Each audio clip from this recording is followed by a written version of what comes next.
everybody, welcome back and welcome to my spoiler-free review of Daughter of the Moon Goddess by Sulin Tan. So if you haven't read Daughter of the Moon Goddess, the synopsis is basically that it's based on the legend of Chang'e, which is the sort of legend of the moon goddess kind of idea where, you know, they had this woman who fell in love with this archer, and he sort of, you know, performed a great feat of bravery and strength, which caused the sort of gods of the heavens to bestow on him an elixir of immortality so he could ascend to the skies and become a god like them. And but because he was with his mortal love, he decided not to use it, but then something happens and Chang'e decides to take the elixir of immortality and become a goddess, but because she wasn't the one given it, this then causes her to be imprisoned on the moon with her daughter Jingyin, and you know, where she must light the moon and she's not allowed to leave and stuff because of what she did. And Jingyin is actually kept a secret from the Celestial Emperor and stuff until one day she accidentally makes herself known to him and must flee from her home on the moon. And she vows to return and free her mother from her imprisonment, and this kind of sets her on the journey to the Celestial Court, and everything kind of goes from there. I loved this book so much. It has such a magical fairy tale quality to it, and the writing, you know, from the writing to the way everything was described, you really felt the magic of this book when reading it. I loved the way that the author depicted the relationship between Chang'e and Jingyin, and I felt that you definitely got a great idea of how much they loved each other, and you can completely get why freeing her mother becomes Jingyin's entire purpose for the rest of the book. And there was such a calming atmosphere created in the sort of first few chapters when you're on the moon. And it's just a really, really great contrast to then what comes after when Jingyin's on the run, when she's forced to leave, and everything just kind of feels way more hectic and intense. That's something I definitely really enjoyed, was just the way the author created mood and atmosphere in this book through her writing and through the way she just depicted things. You know, everything's so tranquil and calm at the beginning of the book, and then, you know, flashed a few chapters later and everything's gone completely to shit and stuff, and you definitely just feel that when you're reading it. Jingyin is such a great main character. You love her from the moment you start reading, and I really enjoyed her character development throughout this book. You know, she definitely, because she's sort of in this secluded place full of love and stuff, you know, on the moon, she's this very naive, sort of almost childlike character in the beginning, but she has to develop so much as a character over the book. So she just changes so much, and I really, really enjoy the development you see her go on. She's felt very real as well, with rescuing her mother being her main focus, but she finds herself being led down other paths, finding more to her life than just her rescue mission, and even being tempted by other paths in her life. You know, she creates an identity for herself throughout the book, and one thing I loved was how the author ensured that Jingyin kept her agency throughout the book. Everything she did was her decision. She never really allowed herself to be pushed into something she didn't want to do. I liked how she made mistakes and felt the consequences of those mistakes, and she also learned how hypocritical she could be. She's definitely far from perfect, and I liked how that was explored in this book, because as I said, that makes her feel like a really real person.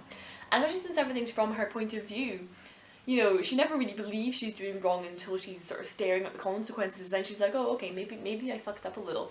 You know, I just really, really liked that in the way that the author handled the narrator part of kind of this book. It's almost difficult to speak about the other characters, as I said, because as everything is from Jingyin's point of view, the author does a great job of writing it in a way where we are also seeing these characters from her point of view, so therefore we get her biases and her opinions of them kind of woven into the way those characters are described. Like, you definitely get the idea that she's not an unreliable narrator as such, but you perhaps don't get the full picture of these characters and what they're thinking, because obviously she doesn't know what they're thinking because this is from her point of view.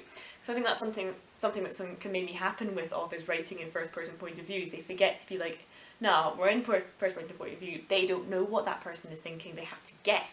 So I definitely just really felt that the author completely nailed that, and you as the reader then, you really feel like you're just with Jingyin and exploring everything through her point of view. That being said though, was one other character I can really talk about, and that is Liwei. He's a fairly central character throughout, and I liked him a lot. I thought that his and Jingyin's initial friendship was super fun to read about. Like, he's a very sweet character. You know, he's got lots of layers to him though, which both the reader and Jingyin learn as the book develops, and he's definitely just a favourite character of mine. You know, I like how he tries to do everything in the right way, the honourable way, but he still finds himself being led by his heart and his emotions, and kind of watching him come to terms with that was super fun to see. He was just a really, really great character. I liked how he developed over the course of this book. I liked how his and Jingyin's relationship over the book developed. You know, it was very believable, it was very well paced as well. how their friendship comes about and kind of why they kind of find this connection with one another. You know, they were just very easy to root for as main characters, and you know, I think the next book is called like Son of the Phoenix King or something, which almost makes you think we might be getting it from his point of view, which I would actually love to see. However, I wouldn't mind if we stayed with Xing Yun because I love her, she's my babe. But yeah, you know, he was just a really, really great character, and I really liked how, you know, he was just the place he had in the story was just really great, and I liked how even when he was out of the story for a little bit, he kind of got brought back in. It didn't feel like he was completely taking over the narrative. The book was well paced as well, although a few too many instances of kind of linear storytelling almost like, you know, this is going to happen, we read about it happening, and then we move on to the next thing. You know, sometimes I wish that we would have had a little bit more breathing time between plot events, but I also can't overly criticise that aspect of the writing because it almost made it feel like the story was being told by a narrator in the present, and this is something that happened in the past.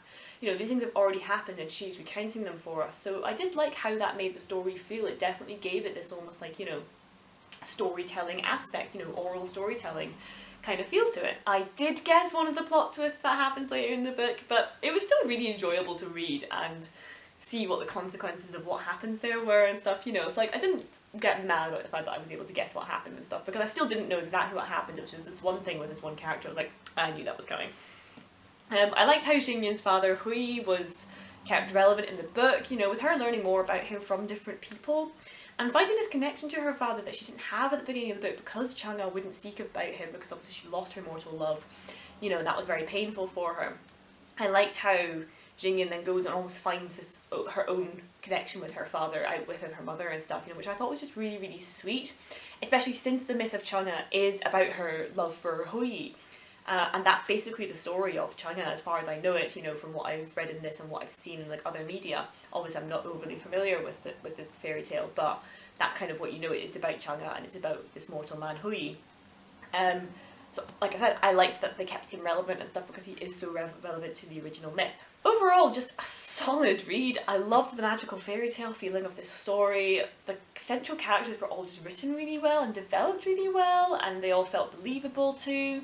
You know, all the relationships were developed at a really good pace as well. You know, nothing but praise for this. I cannot wait for the sequel because I can't wait to see what's going to happen because most things do kind of get wrapped up in here. There's a few loose ends, which is definitely where it's going to go in the sequel. But yeah, overall, brilliant story, really well paced, great characters.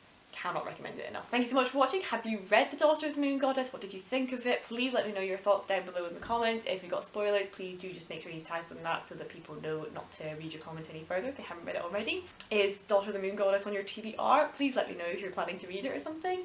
And yeah, feel free to subscribe, feel free to like this video if you've enjoyed it. I'm back to posting sort of 2 videos a week, so you know, subscriptions are kind of worth something now. But thank you so much for watching. I'll see you next time.